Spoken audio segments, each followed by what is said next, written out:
All right, let's journey to a place that's about as remote and beautiful as it gets. Today we're talking about Kadmat Island, a tiny sliver of paradise in the Arabian Sea.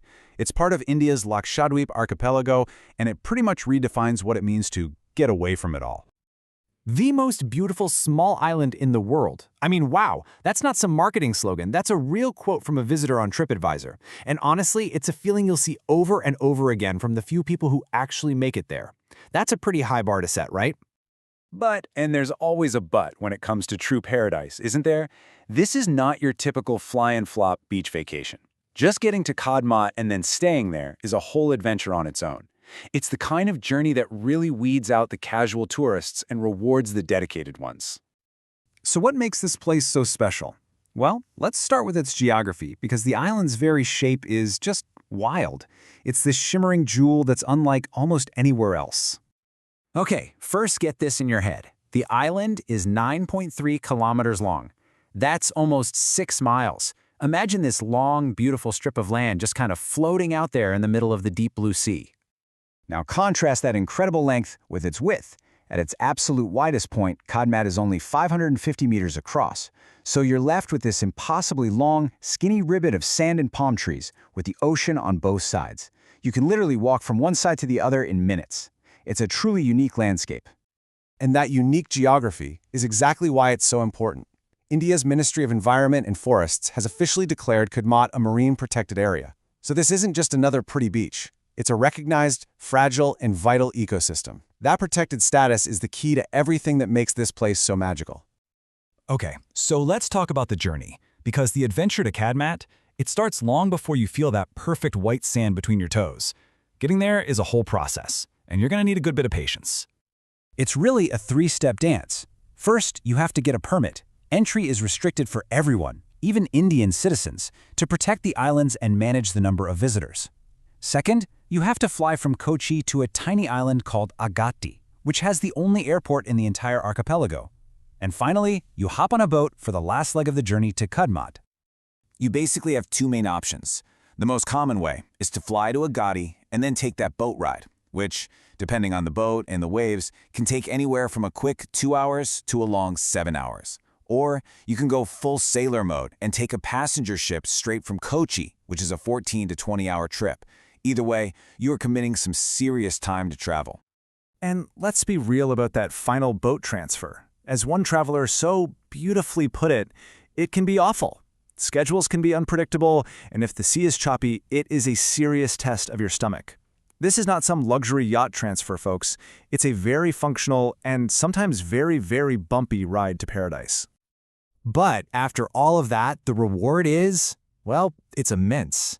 You finally arrived in an underwater wonderland, and this right here is why people put up with the long journey. The marine life is the absolute star of the show. The government society that runs everything is called sports, and they've got a whole menu of activities. You can do the simple things like just sunbathing and swimming in the unbelievably clear water, but then you've got world-class scuba diving and snorkeling, kayaking in the calm lagoon, sailing. You can even do a glass-bottom boat tour if you don't want to get wet. And the quality here isn't just my opinion, it's officially recognized. Kadmat's main beach has earned the prestigious Blue Flag certification. Think of it like a Michelin star for beaches. It's a global award for the best of the best, based on water quality, safety, and environmental standards. It means you're standing on one of the cleanest, best-managed beaches on the entire planet.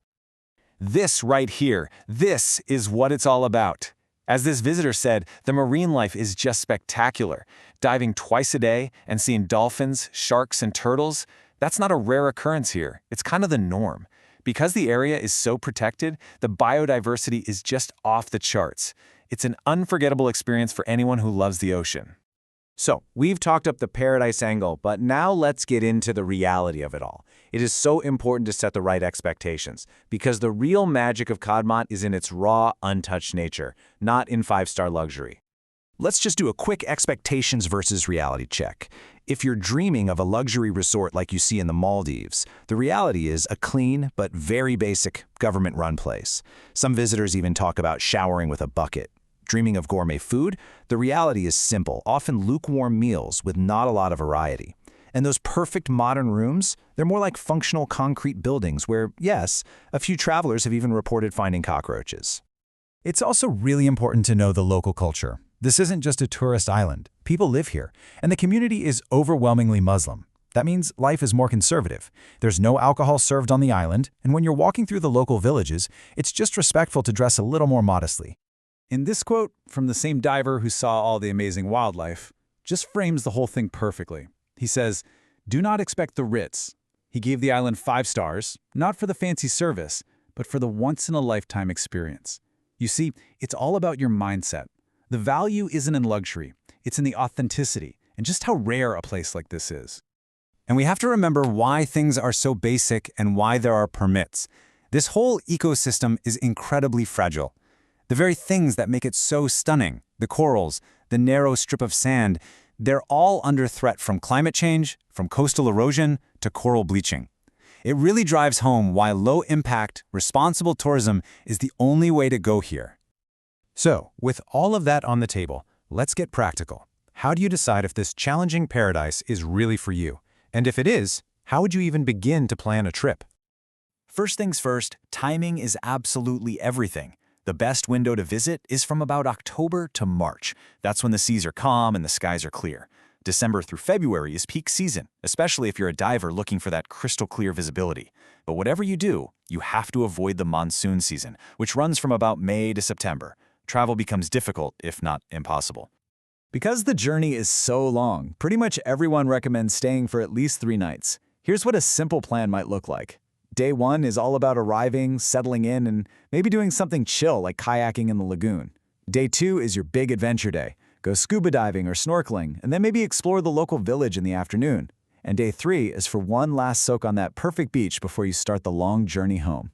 And that really brings us to the final question, doesn't it? Kadmat Island offers something that is becoming so rare in our world, truly unspoiled, raw, natural beauty. But it asks for something in return. It asks for your patience with the travel, your acceptance of simplicity, and your respect for its fragile environment. So you really have to ask yourself, is this raw, challenging, and completely unforgettable paradise your next adventure?